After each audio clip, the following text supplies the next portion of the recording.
বন্ধুরা, আজকের ভিডিওটা অনেকটা গুরুত্বপূর্ণ। তো দেখুন, এই রকম বাল্ব আমরা প্রতিনিয়ত রিপেয়ার করে থাকি, কিন্তু এগুলো বেশি দিন লাস্টিং করে না। তো আজকে যেভাবে আপনারা দেখতে পাচ্ছেন, এইরকম একটি এলইডি বাল্ব যদি আপনারা সেট করে দেন, যে বাতিটা নষ্ট হয়ে গেছে সেখানে অবশ্যই তাহলে 1 বছর কিংবা তারও বেশি লাস্টিং করবে। তো আজকের ভিডিওটা অনেকটা গুরুত্বপূর্ণ, তাই না টেনে সম্পূর্ণ দেখবেন। নিয়মটা আমি আপনাদেরকে বলে দিচ্ছি। যে এলইডি বাল্বটা কেটে যাবে সেটা অবশ্যই কালো অথবা কোনো স্পট পড়ে যায়, সেই বাতিটা আপনারা ইন্ডিকেট করে খুলে ফেলবেন। তার পরবর্তীতে এখানে যে দুইটা প্লাস আর মাইনাসের জায়গা রয়েছে, সেই কানেক্টরে অবশ্যই এরকম একটা বাতি সেট করে দিবেন। তো অবশ্যই যদি প্লাস মাইনাস না চিনেন তারপরও সমস্যা নেই, যদি প্লাস মাইনাস ভুল হয় তাহলে বাতিটা জ্বলবে না।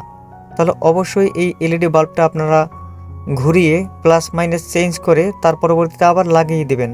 তো এইরকম এলইডি বাল্ব বাজারে কিনতে পাওয়া যায়। এটার দাম প্রায় 4 থেকে 5 টাকার মতো নেবে, কিন্তু তার বেশি নেবে না। তো অবশ্যই এইভাবে যদি আপনারা একটি সেট করে দেন এলইডি বাল্ব, তাহলে অবশ্যই 1 বছর কিংবা তারও বেশি লাস্টিং করবে।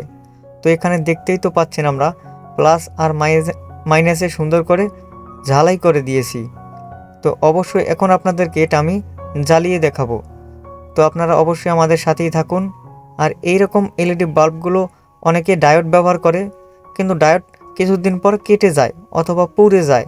আর শর্ট করে দিলে অবশ্যই 2-4 মিনিট অথবা 1-2 দিনের ভিতরে কেটে যায়। তো দেখুন, অনেক সুন্দর এই এলইডি বাল্বটা আলো জ্বলতেছে, আর সাদা বাতিটাও কিন্তু অনেক সুন্দর আলো দিচ্ছে। এটা কখনোই কাটবে না।